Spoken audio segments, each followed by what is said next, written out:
Magandang araw po sa inyong lahat. Itago niyo na lang po ako sa pangalang Rosamel. 23 anyos na sa kasalukuyan at isa akong masugid na tagapakinig ng channel na ito mula noon. Buong akala ko ay magsisilbing libangan ko lamang ang pakikinig ng mga kwento dito habang ginagawa ang mga trabahong inatas sa akin ng aking employer.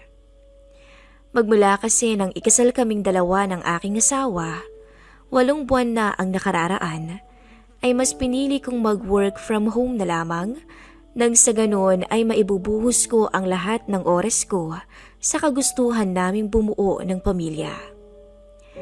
Ngunit sa hindi inaasahang pagkakataon, ay darating din pala sa buhay ko bilang babaeng may asawa na ang isang makasalanang gabi na nooy napapakinggan ko lamang.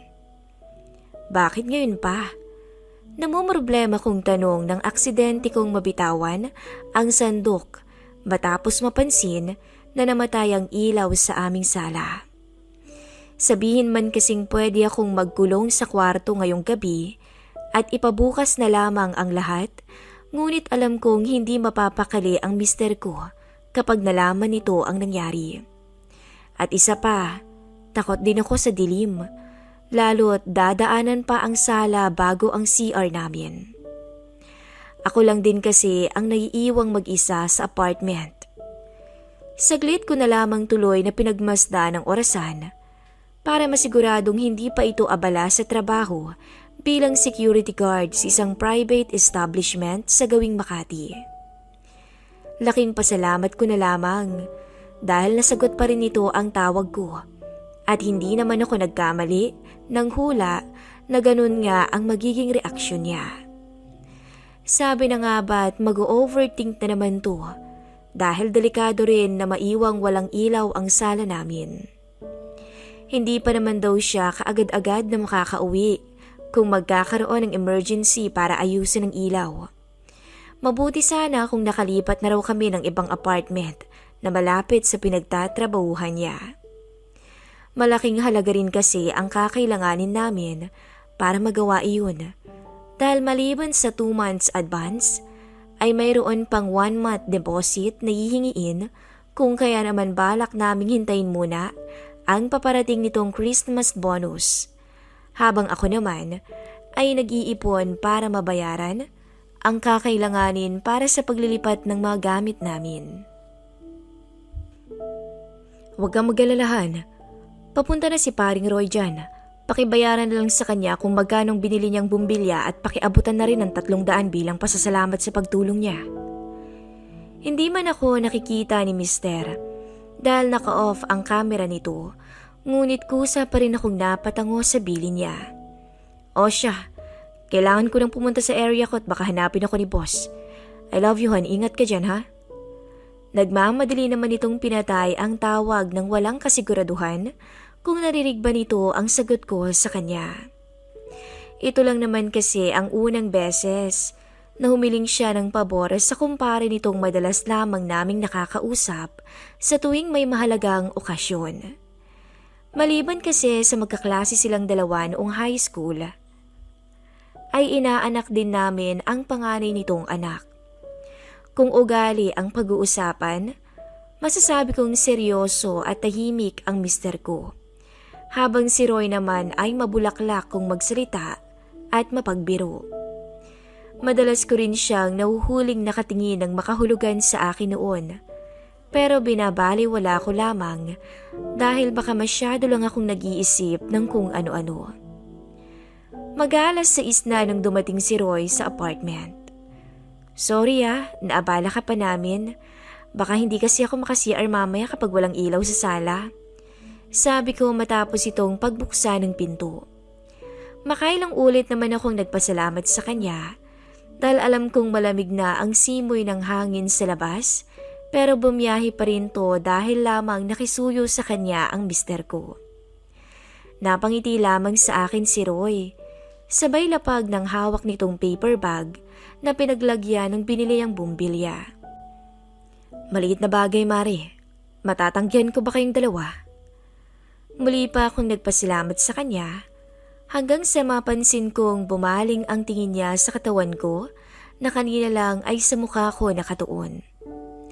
Tinanong ko pa siya kung alam ng misis niyang sa bahay ang punta nito, pero para bang hindi niya ako narinig. Kaya naman muli kong inagaw ang atensyon nito sa pamamagitan ng birong alam kong magugustuhan niya. Hindi kaya maglaho ako na parang bula sa'yo, Roy? Yung mata mo ha? Walang preno kong sambit. Napailing na lang siya at gumiti pagkatapos. Masisisi mo ba ako? Sobrang ganda at sexy naman kasi ng kumari ko ngayon. Biro naman niya. Sanay na ako sa mga ganitong biro niya noon pa. Kaya malakas na lamang kong natawa sa pambobola niya sa akin. Hanggang hindi nagtagal, ay napagtanto kong may ibang ibig sabihin na pala ang mga sinasabi nito sa akin. Lalo't nahalata kong medyo lasing pala ito. Hindi ko rin napansing nakasuot lang pala ako ngayon ng manipis na itim na pantulog.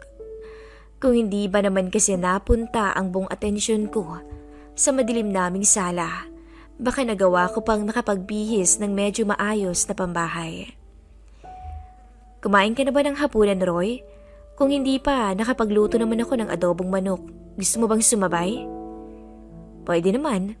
Basta may masarap na panghimagas pagkatapos. Hindi ko alam kung bakit parang biglang kinilig ang pagkatao ko sa sinabi niyang yun. At hindi ko maipaliwanag kung ano nga ba ang kakaibang tensyong pumagitan sa aming dalawa. Ayoko mang aminin. Pero pansin ko kasi na mayroong double meaning ang lahat ng mga sinasabi nito sa akin simula nang magbiruan kaming dalawa. Joke lang, Mare. Kakatapos lang naming maghapunan. Ang mabuti pa kumain ka na habang pinapalitan kong ilaw ninyo. Biglang bawi nito nang mapansin niyang natahimik ako. Ako naman ang sumang-ayon sa sinabi niya. Ayoko man kasing aminin. Pero kanina pa ako nagtitiis ng gutom. May hagdan ba kayong pwedeng gamitin? Hindi yata kaya ng upuang to eh. Masyadong mataas ang kisame niyo. Sabi niya na mabilis ko namang sinagot. Habang naglalakad ito papunta sa sinabi kong kinaroroonan ng hagdan, ay nahuli ko pa siyang napasulyap sa legs ko. Muntik ko na naman tuloy itong biruin ng sita. Ngunit pinalampas ko na lamang iyon at naghapunan na lamang. Pagkatapos kong maghapunan at makapagsipilyo, laking gulat ko na lamang dahil natapos na rin itong palitan ng ilaw namin. Mukhang mas gumanda yata lalong kumari ko, ngayong maliwanag na. Biro na naman nito habang naglalakad ako papalapit sa kinaroroonan niya. Gustuhin ko mang makipagbiruan pa dito. Ngunit muli akong bumalik sa kwarto naming mag-asawa. Mabuti na lang at hindi ko nakalimutan ang bili ng asawa kong bayaran ko dapat kung magkano ang nagastos ni Roy at extrang 300 pesos bilang pasasalamat sa tulong na nagawa niya. Ilang beses ko ring tinanong si kumpare kung magkano ang bumbilyang binili nito, pero paulit-ulit lamang ang naging sagot niya sa akin. Wag na, hindi naman umabot ng 500 ang nagastos ko eh.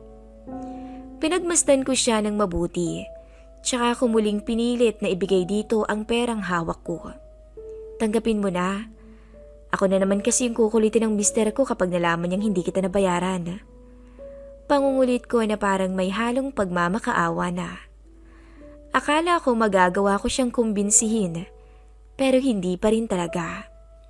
Nanatili kaming ganoon hanggang sa nagulat na lamang ako nang muli siyang magsalita.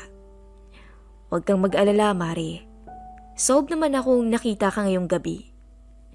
Kapwa kami natigilan sa sinabi niya. Alam kong biro lang ang sinabi niyang iyon, pero makahulugan naman ang tinging ginawa dito sa akin pagkatapos. Maliban na lang siguro kung bibigyan mo pa ako ng bonus, hindi ba? At sa puntong yun, hindi pa man ako nakakasagot nang biglang suyuin niya ako sa labi kasabay ng mahigpit na yakap. Imbis na tumutol ako ay hinayaan ko lang siya. Maling-mali ito. Maling kasalanan ang pumatol sa ibang lalaki. Iyan ang mga salitang paulit-ulit habang unti-unting bumabagsak na sa may sahig ang suot kong pantulog. Lutong-luto ako ng mga oras na yun. Alam kong mali ang lahat ng yun, ngunit sa isang banda, kabaligtaran naman ang idinidikta ng aking katawan. Hindi ko alam kung epekto ba yun ng pambobola niya sa akin at dala ng mga biruan naming dalawa. O dahil talagang ginusto ko rin simula noong napansin ko kung paano siya magnakaw ng tingin sa akin. Hanggang sa namalayan ko na lang ang sarili kong kusang yumakap sa kanya. At sa puntong yun, ay tuluyan akong natalo ng aking kahinaan at mas piniling bigyan laya ang aking sarili para sa aking pangangailangan. At sa sala kung saan maliwanag na dahil sa bagong bumbilya ay muling nagdilim ng patayin namin ang ilaw para sa isang nakaw na sandali. Sa sofa ay tuluyang nagpakasawa sa akin ang lalaking hindi ko naman asawa. Wala akong nagawa kung hindi yakapin siya ng mahigpit, kasabay ng pagbanggit sa kanyang pangalan, hanggang sa tuluyang humupa ang uhaw at siklab ng aming damdamin. Huwag kang mag-alala, Mari. Walang makakaalam nito kung hindi tayong dalawa lang. Paninigurado niya. Ayoko namang magkasira kami ng asawa mo, kaya makakaasa kang isang beses lang to at wala nang next time. Hindi ako nakasagot sa kanya. Bigla kasi akong nagising sa katotohanan at nahiya sa nagawa kong kalokohan. Pero kung panaginip lang to, ayoko nang magising. Biro pa niya habang nakayakap pa rin sa akin na para bang ako ang asawa niya. Nang gabing yun, hinayaan kong magkasala ako nang wala sa oras. Alam kong maling nagpakakawang gawa ako sa aking kumpare, pero ginawa ko pa rin. Hindi ko mabilang kung ilang beses naming sinulit ang gabing yun. Basta't ang alam ko lang ay sinulit ng kumpare namin ang kabayaran ng pagtulong na ginawa nito sa akin.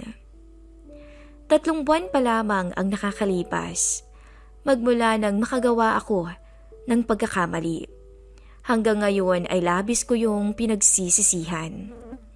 Sabihin mang nagawa na naming makahanap ng apartment na malapit sa trabaho ng aking asawa. Kung kaya ngayon, nagagawa na nito kung puntahan kung kinakailangan, ay hindi pa rin ako tinitigilan ng aking konsensya. Wala naman kasi akong ibang pwedeng sisihin sa nangyari, dahil ako mismo ang gumawa ng maling desisyon. Naging marupok akong asawa, kung kaya't nagkasala ako ng malaki sa pangakong binitawan ko rin nang ikasal kaming dalawa sa simbahan. Hindi ko man nagawang sabihin sa kanya ang nangyari sa pagitan namin ng kaibigan nito, ngunit paulit-ulit naman akong humihingi ng kapatawaran. Walang kapaguran kong hiniling na sana'y bigyan ako nito ng mas marami pang pagkakataon upang makabawi at mapatawad na rin ang aking sarili.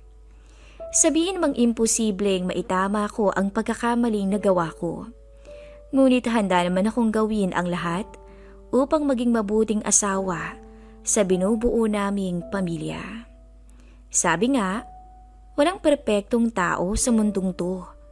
Lahat tayo ay nagkakamali sa iba't ibang paraan. Ngunit habang nabubuhay, ay may pag-asa naman tayong magbago at pagsisihan ang mga pagkakamaling nagawa natin. Papasalamat ko na lang din at hindi nagbunga ang minsang namagitan sa amin ng aking kumpare. Maraming salamat pong muli sa pakikinig ng aking istorya. Nagmamahal, Rosamel.